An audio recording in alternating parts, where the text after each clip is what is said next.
Hi boys and girls, today we are going to be creating monsters out of our names. For this first part, you want to grab a white piece of paper, a pencil, and some scissors. So the first thing we're going to do is we are going to fold our paper in half, hamburger style. You just want to match all four corners and then make the fold, make the crease. So just like that. So now your paper will look like this, and you want to turn your paper so that it is horizontal. So you don't want it like this, you want it like this. Next, you want to take your pencil and you want to write along the fold. So not up here, but right here where the fold is. You want to write your name in really big letters. So I'm going to write my name, Mrs. Webb, in really big letters. Next, you want to take your pencil and create a line that goes around your letters, and that is where you will be cutting. So try not to cut directly on your letters. Try to give yourself some space. The next thing you want to do is you want to cut along this line.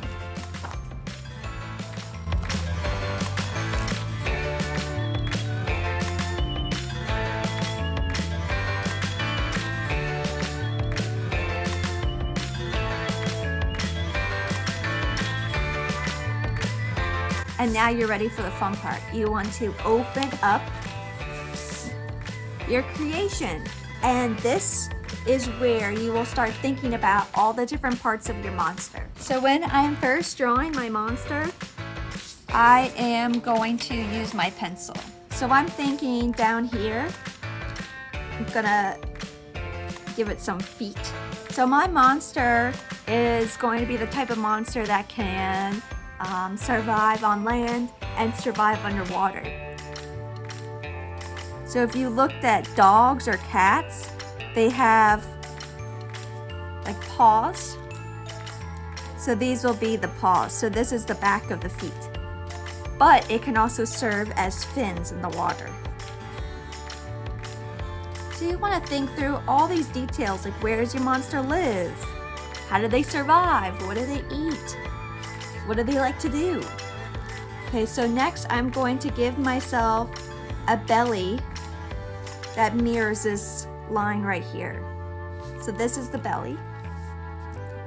Now I'm going to give my monster some hands. So I know I'm kind of working from the bottom to the top. It's whatever works for you. But I want to give my monster some hands. So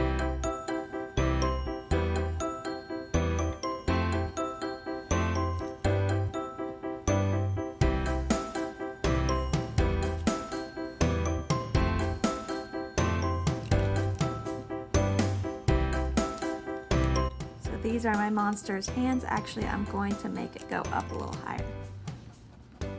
There you go. So remember, with art, you're constantly making decisions. It's good to use a pencil, that way you can make revisions, you can erase things, and you can work through how your project is going to look. Next, I'm going to create my eyes.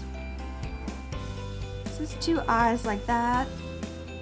Going to give myself a nose, so kind of like a teardrop.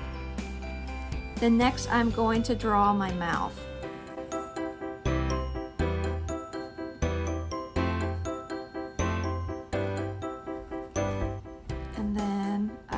Tongue.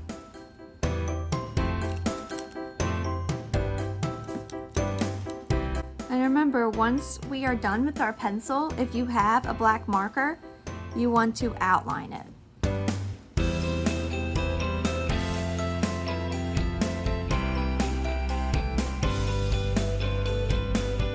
Okay, next I'm going to do my eyes. You can make your eyes look however you want. I kind of want to make my eyes go in two different directions. And you'll see a little bit better when I color it in. And then next I'm going to add a bunch of dots all around and going to create the shape of my monster.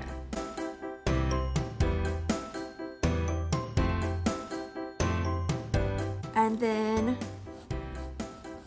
wings slash fins. So these will be like furry on one side and maybe smooth on the other. And then I'm going to add some fur all around just to show that it's soft and it's furry. And that's the type of texture that my monster has. So after you have drawn your monster with a pencil, you want to grab a black marker or a black pen.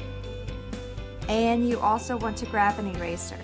And we are just going to trace over all of your pencil lines. And then after you're done with your black marker or black pen, you can erase all of your pencil lines.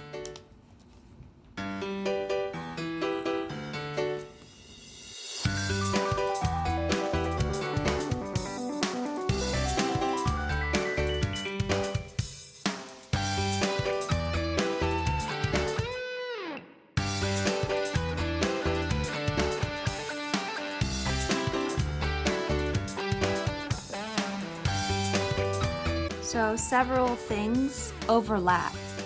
So this hand and arm overlaps with this. Both of my hands overlap my stomach.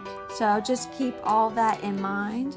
Overlapping things make your artwork look more interesting. And in real life, things overlap.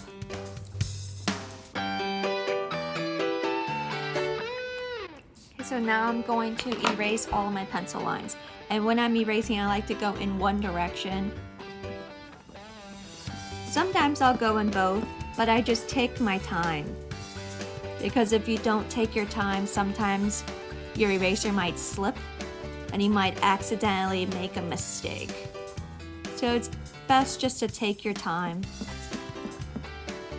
And when I get close to my edges, I definitely go in one direction. Because it's really easy to slip up when you get close to your edges. And edges, I mean the edge of your paper.